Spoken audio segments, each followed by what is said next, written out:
เสร็จเลยก็มันบกเคลื่อนคามเขาย้อมเนี่ยอันนี้สีนี่มีอยู่3ม้วนเนาะยังเก็บมาบุครบเถอะบุจือแล้วจักม้วนหัว28บนนับอันนี้อ่ะรวมทั้งหมดอ่ะรวมทั้งหมด28อ่ะงามสีงามแล้วแต่ว่ารอบนี้นี่71ม้วนแล้วให้อันย้อมมันเอาสีนี้ตึงแล้วเอาสีนี้ลองตึงอีกแล้วจาก10ม้วนอ่ะเอาปืนมาจัดก่อนได้มันมีมันได้แต่2สีเนี่ยสีเหลืองได้สีเหลืองก็มีแบบนี้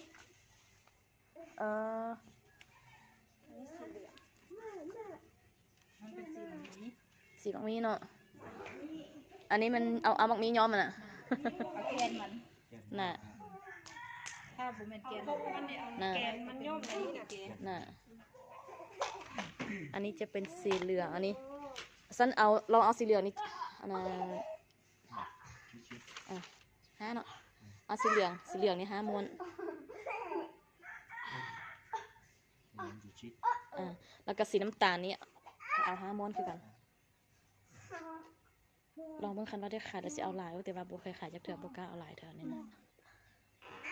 แต่มีสีฟ้าเนาะรวมทั้งหมดมีอยู่71เด้อ71ม้วนเด้อบ่นับกระโปรงนี่นะอันตัวแกะแล้วมันมี71นับแล้วค่อยนับนำกันอีกเทื่อนึง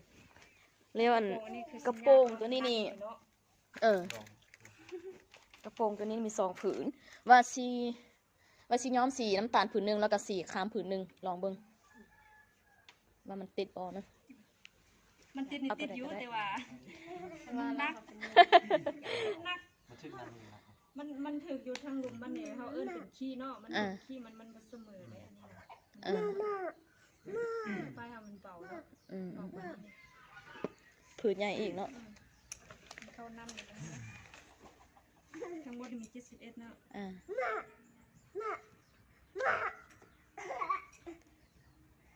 แล้วก็กระโปรง2ผืน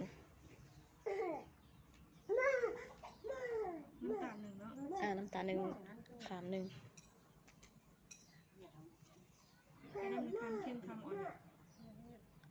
อ่อนเอาแบบนี้เอาสีแบบนี้แหละโมแยกเนาะ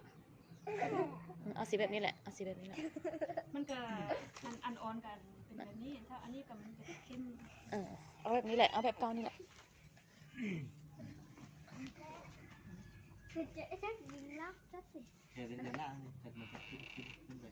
เพจรุ่นนี้งามเหรอเพจรุ่นนี้นะมันจะงามมันชิ้นย่อมากเพจอันนี้นี่โยมนี่คือกันได้อันบ่คืออันสุดก่อนมา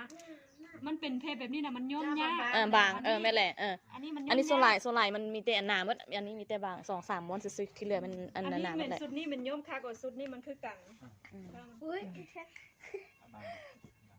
ช่วงนี้ส่งบ่ได้ติก็ส่งเครื่องบ่ได้ยังบ่กล้าเถอะ